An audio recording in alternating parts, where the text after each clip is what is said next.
studio today. It's quarter to three.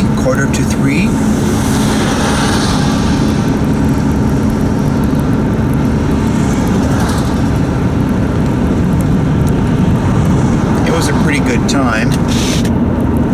At the beginning, before we really started getting any recording done, we had some conversations about, sort of the state of the world. I tend to be more conservative than this fellow who is kind of liberal in his thoughts and views.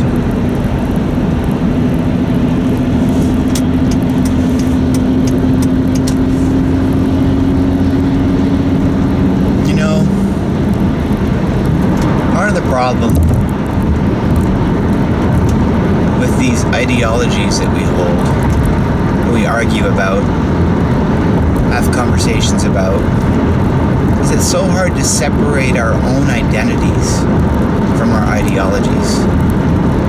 Like, he's a nice guy, and I think he probably thinks of me as a nice guy, I hope.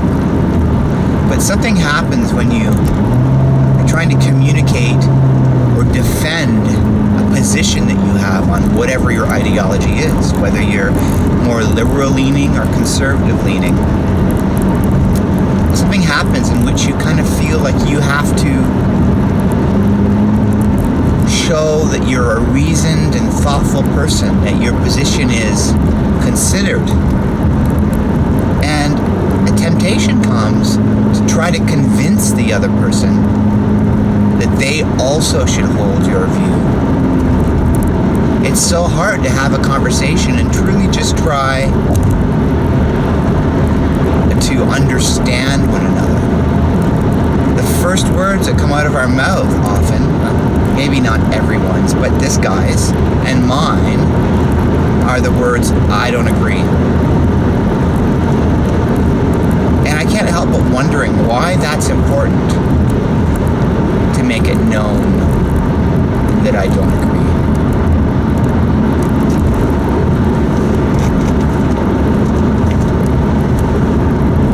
Because I don't like it that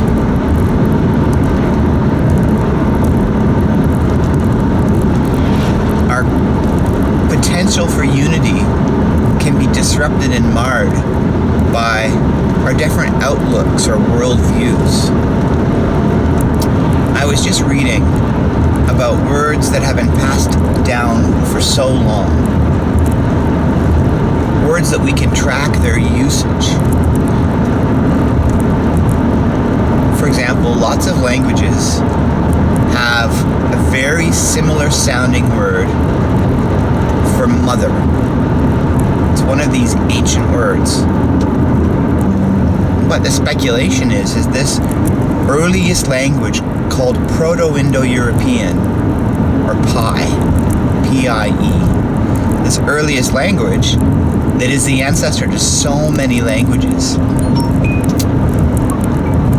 The speculation is that we all share this common heritage, and that's why these words are all similar sounding. That the speculation is that these words are similar because they share this common heritage. Now, what was especially interesting for me in this little excerpt I read was that the word "to give" has this common root. Because giving things to one another seems to be a really human thing. I don't know that a lot of other animals do that. I suspect that it does happen. We have a word for it, and we have a really old word